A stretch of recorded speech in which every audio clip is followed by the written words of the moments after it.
Alex, 60,000 to, naka 50% off, naka-save tayo ng 30,000. Gumagastos din ako. Pupunta ako sa mga beauty center, tinanong ko, sabi ko, magkano yung Puts pa? 500, yung facial, 1,000. Sige, Puts pa nyo yung mukha ko. Yun ang savings! Lagi pang gusto magpasimula ng away. Sa akin mga babae kayo, hindi ko alam kung ano nakikita nyo sa mga sapatos. Minsan lalapit yung asawa ko, may dalang 3 sapatos. Alex, ano mas gusto mo dyan? Pare-pareho lang to ah. Pare-parehong brown to, hindi ito burgundy brown, chocolate brown, mahogany brown. O itong mahogany brown, ba't tayo mo itong burgundy brown? Tapos, ang saya-saya ng mood nyo, nanonood kayo ng TV, ha? Ang saya-saya. Tapos, pag pinakita yung trailer ng Unmarried Wife, nagbabago bigla, gagawin bigla sa mo.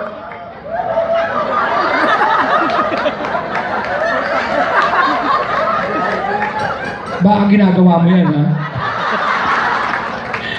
Lagi nagpapasimula ng away. Linggo, nanonood ako ng TV, pumasok, may dalang-dalawang sapatos. Alex, ano magbagay sa akin? Yung red shoes o yung black shoes? Yung black shoes, ba't hindi bagay itong red?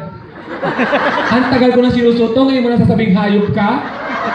Ito ba ang paborito ng babae mo, ha? Sunod na linggo, nanonood na naman ako TV, pumasok na naman. Alex, anong oras tayo magsisimba? Alas 9, alas 10. Alas 9 na lang, para maaga. Tayo mo sa alas 10. Sira ulo ka, doon yung babae mo, no? Kaya medyo nadadala na ako, nag-research na ako ng mga potential na tanong asawa ko, Wikipedia, Google. The following Sunday, hindi na ako nanood ng TV, hinihintay ko na lang siya. Pumasok na naman, handang-handa na ako. Nagtanong, Alex, mahal mo ba ako?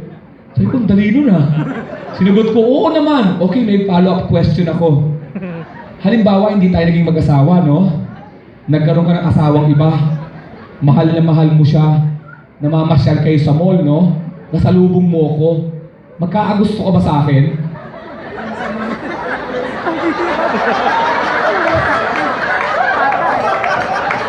Asan yung dalawang sapatos? Asan yung dalawang...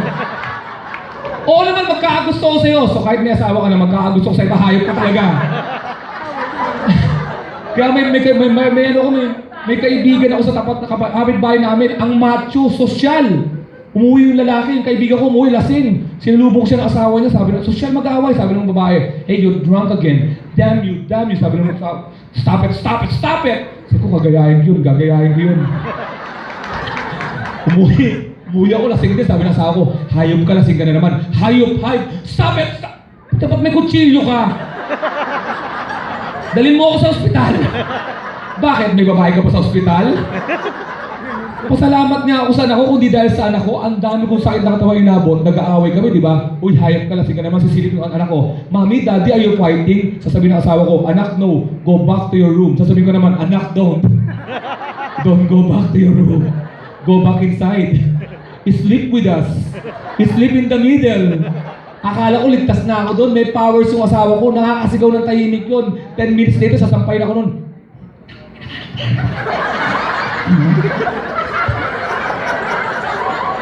Ako naman, may powers din ako. Nakakaiyak din ako ng tahimik eh. Ano ba? May dugo na! Ito pa ha, kaya nagpunta ako sa... Before nga pala ako naging writer, TV host at DJ sa show business, ABS-CBN. I used to work with Accenture. I'm an IT programmer for 7 years. 3 years po ako nagturo ng computer science sa AMA Computer College. Ang ibig ko mo sabihin, mukha lang ako tanga pero matalino din ako. Pinadala ako sa Amerika and I thought sa Amerika, life was better. I was strong.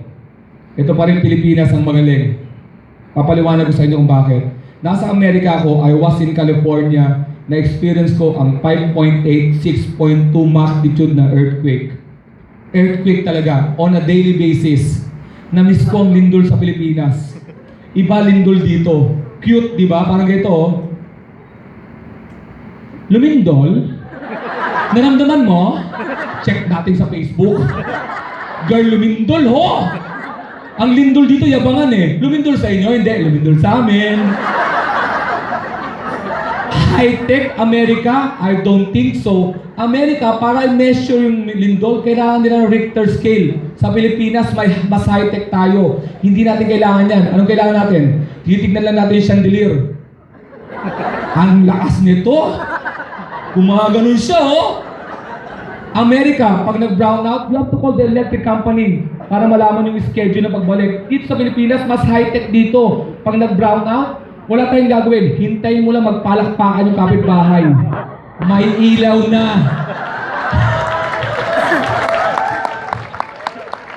Ang tapang ng hayop sa Amerika. Florida, alligator, nasa likod ng apartment namin. Ang babait ng hayop sa Pilipinas. May prueba ako, mamayang gabi umuwi kayo sa bahay nyo. Pag bigla nung buksan yung ilaw ng kusina, ang bait ng daga na ganyan, di ba? Sa itong pagkain? Nakakagawa ka ng daga, umaatras dahan yun. Naipagtitigin na ba kayo sa daga? Ang saya. Daga, ikaw. Daga, ikaw. Ako pa aalis. Bahay namin to. Ipis. Ipis. Wala sa Seattle ng ipis. Ang tawag ng nanay ko sa ipis, bobong insekto. Bakit sa bobo? Buksan mo yung banyo, alam niya nang takot ka sa kanya, saan siya tatakbo? Papunta pa sa'yo. Ang bobo. At nakakabobo ang ipis. Kahit gaano kalayo, pag nakita mong lumipad, uy, ipis, lumilipad! At ating gabi, may ipis naglalakad, may tsinelas ka, napatay mo, alam mong napatay mo, pag-angat, nawawala, patay kang bata ka, magdamag kang nakaganyan. Lumipat na tayo ng bahay, ma. Bilib lang ako sa Amerika. Nagpunta ako sa Finland. Bilib lang ako sa Amerika. Kasi dahil sa pedestrian law. Ang pedestrian law, pag inakbang mo yung paa mo, tumitigil yung mga sasakyan. Kaya yung mga Amerikano, ganito sila tumawid, oh. Sabi ko, hayop ka sa Commonwealth, patay ka sa akin. Sa Commonwealth, pag tatawid tayo, ganito eh. Labi ko ng bala sa mga bata, ha. Dito lang sa Pilipinas, pag nakakita ka ng one way, tumitingin ka dito, tumitingin ka pa dito just in case, eh. Nahuli ako ng pulis doon, mga kaibigan. Nahuli ako ng pulis doon. May pulis ba dito? O, tuloy itong joke na to, ha? Ang gagwapo ng pulis doon, promise. Delicious. Yummy. Nahuli ako ng pulis doon, hindi tulad ng pulis. Walang pulis dito, ha? Tuloy itong joke na to. Hindi ka tulad sa pulis natin, hindi mo alam kung sila mismo kriminal. Nahuli ako ng pulis doon, lumapit sa akin pulis, sabi sa akin pulis, oh, Sir, do you know why I'm following you? Sabi ko, I don't know, but I like it. Takbo siya! Ano mo ha, pag naligaw ko sa Amerika, ang ganda. Kasi ang gaganda ng signboard. Naligaw ako doon, sabi ko, where's Bellevue? Sabi ng Amerikano, Bellevue, go straight, there's 2nd Avenue, turn right, 45th Street, turn left, there's Bellevue. Pag naligaw ko sa Pilipinas, patay kang bata ka.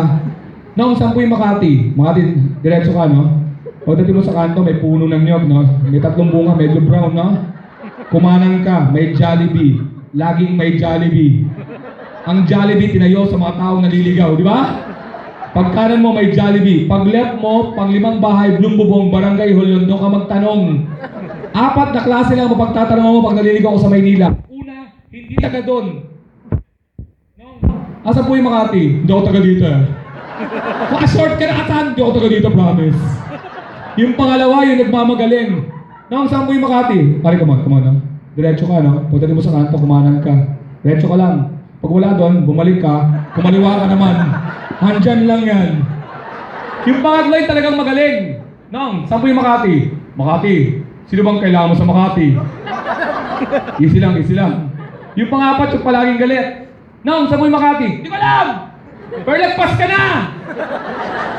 Saan tayo hindi nagtatanong pag naliligaw tayo? Pag pupunta tayong Baguio. Di ba? Pag malapit ka na sa Baguio, binababa mo lang yung bintana. Hindi pa to Baguio, mainit pa to. Nagupan pa lang to. Andar mo ulit dyan. Wala pa to. Pangasinan pa lang to.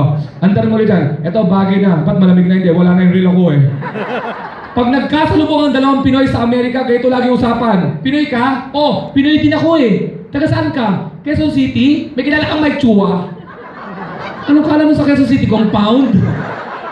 3,000 Mike Chua dun eh. At mahilig tayong mamili ng mga pasalubong pag nasa ibang bansa tayo. Nasa ibang bansa ako sa Amerika, ako nakita ko yung t-shirt para sa tatay ko. Sabi ko, ang gandang t-shirt ito para sa tatay ko. Bagay sa akin na to ha. $50, 50 times 49 ng pangit. Tayo mga Pilipino, may calculator tayo sa utak pag nasa ibang bansa tayo. Kaya pag nakakita kayo ng mahabang pila sa US, asahan nyo sa fast food, Asahan nyo ang Pinoy, nasa una nakaganyan. Cheeseburger, $4, 4 times 14.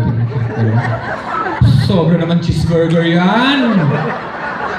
Nadala ako sa emosyon pa rin ha. Bumili pa rin ako maraming pasalubong. 30 pantalon, 30 relo, 30 blouse. Pagdating ko sa airport, may bayad palang extrang bag. Tayong mga Pinoy, ayaw natin magbayad ng extra. Matalino tayo. Alam mo ginawa ko? Sinuot ko lahat ng pasalubong ko. Ganito ako mag-out sa airport, oh. Sabi ng security guard na Amerikano, "Hey, why are you wearing many watches?" "I want to know the time in the world." In LA, it's 7:20. In London, it's 7:20. Hey, it's the same. Yes, because time is relative. Pagdating ko sa Pilipinas, "Kuya, Levi's mo." "Hi, Armani mo." "Ma, Victoria's Secret mo." Nahirapan ako dyan, tibak yan ha. Ang lalaki, pag nagsuot ng tibak, hirap, di ba? Because one ball will sacrifice. Oo, kahit anong adjustment mo yung left, babagsak yung right eh. Kasi ang bolt nating malalaki, there's no center point, di ba? May guhit siya, pero it's just a design. Na-miss ko sa Pilipinas, ang sesto. Sino min ang sesto dito? Yun, ang dami na umatay ng lamay. Ang sesto, laging nasa lamay. Nasa icebox na malamig, may sesto dito eh. Strawberry, gusto ko orange. Hindi ko malaman sa sesto, ba't ayaw nilang gumawa ng commercial na ma-reach nila yung target market nila. Kung ako may ayaw na sesto, ganito ang commercial na gagawin ko. Mamamatay na ba? Sesto. Naghihingalo na ba? Sesto. Kulang abunin sila ng St. Peter, di ba? Get St. Peter, get 2 boxes of sesto. Alam mo ba't gusto ko sesto? Ito lang kayo sa isang orange juice sa buong mundo na hindi mo matatanggap na ubus na. Di ba? Meron pa to eh. Kalahati pa sa ano. Sabi lang ba, meron pa eh. Hayop kalaway mo na yon. At nakikita ko, itong mga babae na to, mamaya magiinuman ng mga beer to.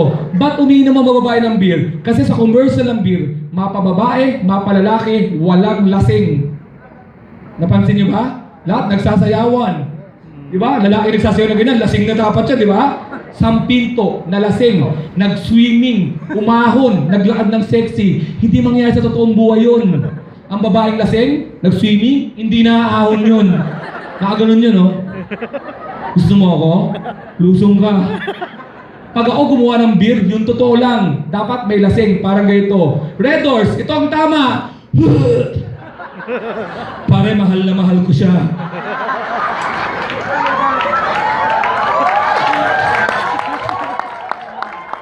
Ito lang napansin ko. Malalaman mo sa suka kung mayaman o mahirap. Ang suka ng mayaman may steak, may french fries, may sisig. Ang suka ng mahirap, green lang. Tapos may kasamang dingdong. Wala yan, dingdong yan, ang hiwaga. Diba? Kahit nguyain mo, paglunon mo, paglabas, buo na naman. Maraming salamat sa inyo mga kaibigan.